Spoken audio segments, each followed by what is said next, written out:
Census 2011 ये बोलता है कि इंडिया की पॉपुलेशन अराउंड 121 करोड़ है, जिसमें से 62 करोड़ पॉपुलेशन मेल है और 58 करोड़ पॉपुलेशन फीमेल है, जो अराउंड 48% ऑफ पॉपुलेशन कंट्री की बनाती है। लगभग बराबर पॉपुलेशन होने के बाद भी मेल और फीमेल की हमारे यहाँ फीमेल मेल से काफ़ी पीछे चलती हैं, चाहे वो कोई भी डोमेन हो, चाहे वो एजुकेशन का डोमेन हो, चाहे वो इकोनॉमी का डोमेन हो, चाहे वो पॉलिटिकल लीडरशिप का डोमेन हो, कोई भी डोमेन की अगर आप बात करें यहाँ पे फीमेल मेल से काफ़ी पीछे चलती हैं। तो इस चीज़ को मेजर करने के लिए हमारे पास क्या स्टैटिस्टिक या क्या क्राइटेरिया हैं, इसी चीज़ का डिस्कशन आज हम करते हैं इस वीडियो में। Hi, welcome to Luminous Foundation. This is Dr. Apurv Nayak and I have been teaching in UPSC in the field of UPSC for more than 5 years. मेरा यहाँ पे मल्टीपल मेंस का एक्सपीरियंस रहा है। काफ़ी स्टूडेंट्स हैं जिन्होंने मेरे अंदर में इंटरव्यू के लिए अपीयर हुए हैं प्रिपरेशन करके, और कुछ स्टूडेंट्स उन्होंने एग्ज़ाम भी क्लियर की है। So let's move on. This was just my brief introduction about me. तो इसी चीज़ को आगे डिस्कस करते हैं और हम बात करते हैं उन 5 इंडेक्सेस की जो वुमेन से रिलेटेड स्टैटिस्टिक हमको बताती हैं। इनमें सबसे पहला इंडेक्स आता है global gender gap index. Global gender gap index जो है ये वर्ल्ड इकोनॉमिक फोरम नाम की एक एजेंसी है जो हर साल रिलीज़ करती है। इस रिपोर्ट के हिसाब से एक कंट्री में जितनी भी जेंडर पैरिटी है, मतलब मेल और फीमेल के बीच में कितनी इक्वालिटी है, उनको 4 डायमेंशंस पे मेजर किया, कंपेयर किया जाता है। पहला डायमेंशन है इकोनॉमिक पार्टिसिपेशन एंड अपॉर्चुनिटी, दूसरा एजुकेशनल अटेनमेंट, तीसरा हेल्थ एंड सर्वाइवल एंड चौथा पॉलिटिकल एम्पावरमेंट। और ये कितनी इक्वालिटी इन चारों डोमेन में मेल और फीमेल के बीच में है, उसके बेसिस पे कंट्रीज़ को 0 से 1 के बीच में स्कोर किया जाता है। जितना ज़्यादा कोई कंट्री 0 की स्कोर की तरफ होती है, मतलब उतनी ही ज़्यादा वहाँ पे जेंडर पैरिटी या जेंडर इनइक्वालिटी है इन डोमेन में, और जितना ज़्यादा किसी कंट्री का स्कोर 1 के पास में होता है, मतलब वो कंट्री में जेंडर पैरिटी या इक्वालिटी उतनी ज़्यादा ही है। अगर किसी कंट्री का स्कोर 1 है तो मतलब वहाँ पे कंप्लीट पैरिटी आती है। इस स्कोर में या इस इंडेक्स में आइसलैंड जो है ये 93.5% स्कोर के साथ फर्स्ट रैंक पे आता है, और ये 10 साल से ज़्यादा से फर्स्ट रैंक पे बना हुआ है। इंडिया इस इंडेक्स में 146 कंट्रीज़ की लिस्ट में 129th रैंक पे आता है, जो बॉटम से 18th रैंक पे आती है। 2023 में इंडिया की रैंक 127 थी, जो गिर के 2024 में 129 पे आ गई। दूसरा इंडेक्स इस कड़ी में जिसकी मैं बात करूंगा, that is gender inequality index. Gender inequality index UNDP publish करता है अपनी एक रिपोर्ट जिसका नाम है ह्यूमन डेवलपमेंट रिपोर्ट में।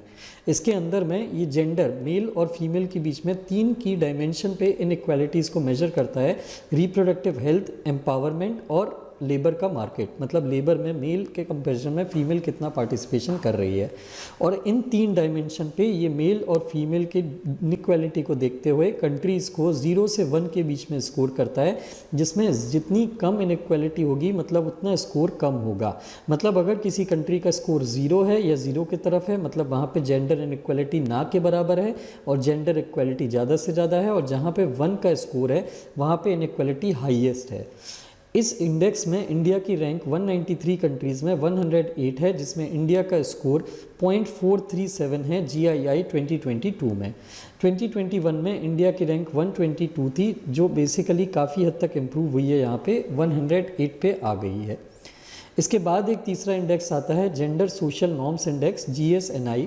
UNDP ने ये इंडेक्स पब्लिश किया था with a focus on understanding कि लोग अपने आप वुमेन को लेके क्या सोशल बिलीफ रखते हैं, कितनी ज़्यादा पार्शियलिटी लोगों के दिमाग में चलती है मेल और फीमेल को लेके।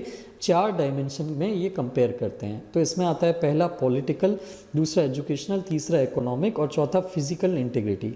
तो ये ओवरऑल एक असेसमेंट करता है कि लोगों के दिमाग में फ़ीमेल को लेके कितनी ज़्यादा बायसनेस और इन्फीरियरिटी होती है।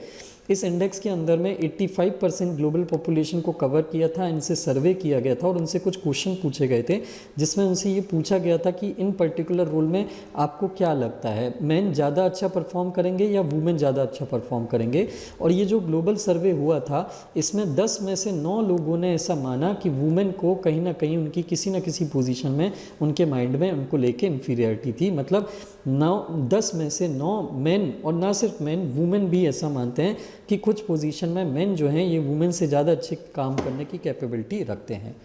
तो अगर इस हिसाब से देखा जाए तो ये बहुत ही ज़्यादा डिस्टॉर्टेड व्यू है लोगों के दिमाग में। जैसे इंडिया की अगर बात करूँ तो इंडिया में 99% लोगों के दिमाग में फ़ीमेल को लेके कुछ सॉर्ट ऑफ बायसनेस रहती है कि फ़ीमेल जो है मेल काउंटर पार्ट के कंपैरिजन में कहीं ना कहीं वीक होती है इन 4 डायमेंशन की पोजीशन होल्ड करने में।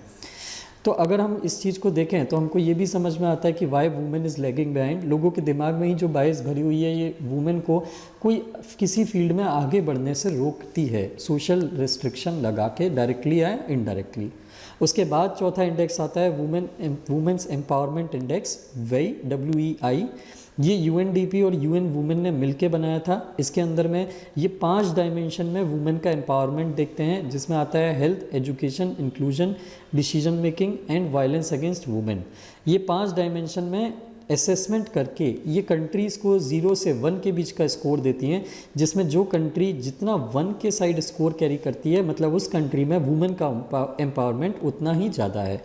तो a value close to 1 indicates higher empowerment across the 5 dimension. इसमें इंडिया का स्कोर कितना है 0.52, मतलब वुमेन कुछ हद तक एम्पावर तो हुई है लेकिन अभी भी एम्पावरमेंट में ये 1 के स्कोर से बहुत पीछे चलती है। इसके बाद आता है ग्लोबल जेंडर पैरिटी इंडेक्स।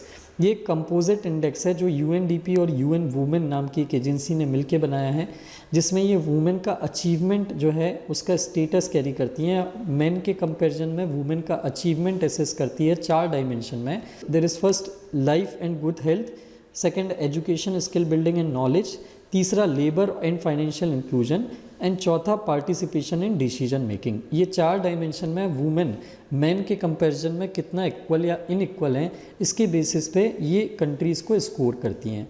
और इसमें स्कोर का पैरामीटर क्या होता है, अगर किसी कंट्री का स्कोर 1 से कम है तो मतलब वहाँ पे वुमेन की कंडीशन बहुत ख़राब है, और अगर किसी कंट्री में 1 से स्कोर ज़्यादा है मतलब वहाँ पे वुमेन मैन के कंपैरिजन में ज़्यादा अच्छा कंपेयर कर रही हैं। तो ये ग्लोबल जेंडर पैरिटी इंडेक्स हमको ये बताता है कि वुमेन एक मैन के कंपैरिजन में कितना ज़्यादा या कम अचीवमेंट हासिल कर रही हैं अपनी लाइफ में। इंडिया का इस इंडेक्स में 0.5060 जो है ये स्कोर है। इसका ये मतलब है कि हम 1 से नीचे हैं, मतलब हमारे यहाँ वुमेन अभी भी मेन से बहुत पीछे पीछे लैग करती हैं। तो ये 4 चीज़ें देखने के बाद, ये 5 इंडेक्स देखने के बाद आपको एक चीज़ समझ में आएगी, इसमें कोई भी इंडेक्स ऐसा नहीं है जिसमें इंडिया वुमेन की कंडीशन को अच्छा स्कोर करता है। मैं फिर से रिमाइंडर करा रहा हूँ, there are 5 indexes. First is global gender gap index, second global inequality index, third global social norms index, fourth women's empowerment index and fifth is global gender parity index. ये 5 index हैं जो किसी country में women के status को carry करती हैं। But अब यहाँ पे कहानी ख़त्म नहीं होती, ये बहुत ही अधूरी पिक्चर है इंडिया की। ये यही दिखाती है कि इंडिया में वुमेन से रिलेटेड कोई भी इनिशिएटिव वर्क नहीं कर रहे या वुमेन की कंडीशन पुअर बनी हुई है। तो अगर हम ये देखें कि अगर हमने पिछले 70 साल, हमारे जो 70 ईयर्स हैं आफ्टर इंडिपेंडेंस, उसमें कितना इम्प्रूवमेंट करा है, तो उस 75 ईयर्स में तो हमको ये पता चलेगा कि बेसिकली हमने काफ़ी यहाँ पे इम्प्रूवमेंट किया है। सबसे पहले अगर हम 1951 के कंपैरिजन में आज को कंपेयर करते हैं तो 1951 में जो एवरेज एज थी एक गर्ल की मैरिज की वो 15 ईयर्स थी, जो बढ़ के अब 22 ईयर्स हो गई है, which is very good. The second is 1951 में एक वुमेन ऑन एन एवरेज 6 बच्चे पैदा करती थी, which was very burdensome for her physically and mentally both. आज की डेट में वुमेन ज़्यादातर 2 बच्चे या उससे भी कम बच्चे पैदा करती है on an average in her life span. तीसरा, मैटरनल मोर्टेलिटी रेट, मतलब बच्चे को जन्म देने के बाद 1 साल के अंदर कितनी माएँ हैं जिनकी डेथ हो जाती थी। तो 1 लाख लाइफ बर्थ अगर होती थी तो उनमें से 2000 वुमेन की डेथ हो जाती थी। ये नंबर गिर के अब 1 लाख में 97 पहुंच गया, which is a very drastic और very large improvement. And the last is, जब 1951 का टाइम था तो हर 11 में से 1 लड़की, सिर्फ 9% जो बेटियां थी वो लिटरेट थी। आज की डेट में वुमेन में लिटरेसी रेट 77% पहुंच गया है, which is also a very very good improvement number. So ये जो नंबर हैं ये इंडिकेट करते हैं कि हमारे यहाँ बहुत अच्छा इम्प्रूवमेंट हुआ है वुमेन के एम्पावरमेंट से लेके पिछले 75 ईयर्स में। But again we can not deny this fact that we can do very very much better and we have to keep implementing policies which help improving the status of the women in India. So I hope this issue, these indexes were clear to you. If you like the video, please do share it with your friends who are preparing for the exam also. And do like this video and subscribe to channel if you haven't yet.